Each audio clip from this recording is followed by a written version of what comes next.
مصنوعی ذہانت کا جدید program chat G P T جہاں دنیا بھر میں تیزی سے مقبولیت پا رہا ہے، وہیں Italy chat G P T کو بلاک کرنے والا پہلا مغربی ملک بن گیا ہے۔ چیٹ جی پی ٹی پر پابندی کے اطلاق کی وضاحت میں اٹلی کی ڈیٹا پروٹیکشن اتھارٹی نے کہا ہے کہ انہیں مائیکروسافٹ کی حمایت یافتہ U S start up open A I کے بنائے گئے اس ماڈل سے متعلق پرائیویسی کے شدید خدشات ہیں، اور وہ فوری طور پر اس پابندی کے نفاذ کے ساتھ اس کی تحقیقات شروع کرنے کے اقدامات کر رہا ہے۔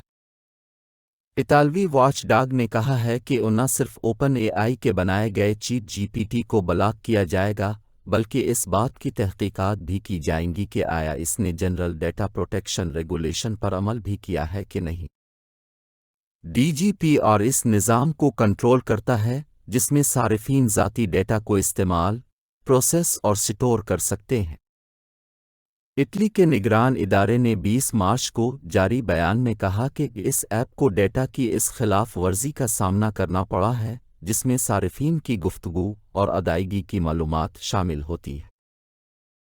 پلیٹ فارم کے آپریشن کے تحت الگورتھم کو تربیت دینے کے مقصد کے لیے ذاتی ڈیٹا کو بڑے پیمانے پر جمع کرنے کے جواز کی کوئی قانونی بنیاد نہیں ہے۔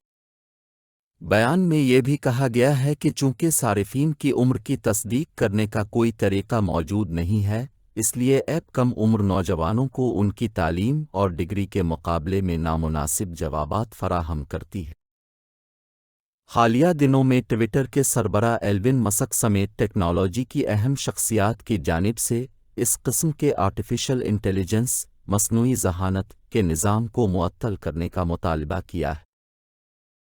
چیٹ جی پی ٹی کے نومبر 2022 میں منظر عام پر آنے کے بعد سے دنیا بھر میں لاکھوں افراد نے مصنوعی ذہانت کے اس جدید چیٹ باٹ کا استعمال شروع کر دیا ہے۔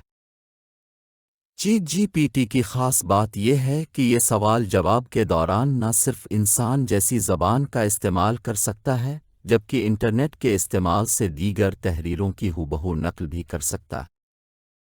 مائیکروسافٹ نے اس چیٹ جی پی ٹی کی تیاری میں اربوں ڈالرز خرچ کیے ہیں اور اسے گزشتہ ماہ ہی اپنے سرچ انجن میں شامل کیا ہے اور اندیا دیا ہے۔ ورڈ، ایکسل، پاور پوائنٹ اور آؤٹ لک سمیت مائیکروسافٹ کی دیگر آفس ایپس میں ٹیکنالوجی کی اس جدید شکل کو شامل کیا جائے گا۔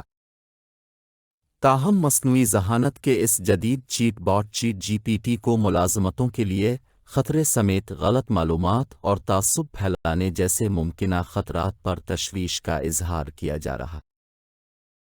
اٹلی میں چیٹ جی پی ٹی کے مقابلے میں اب گوگل کا مصنوعی ذہانت والا چیٹ بوٹ بارڈ دستیاب ہے، جس تک صرف 18 سال سے زیادہ عمر کے مخصوص صارفین کی رسائی ممکن ہے۔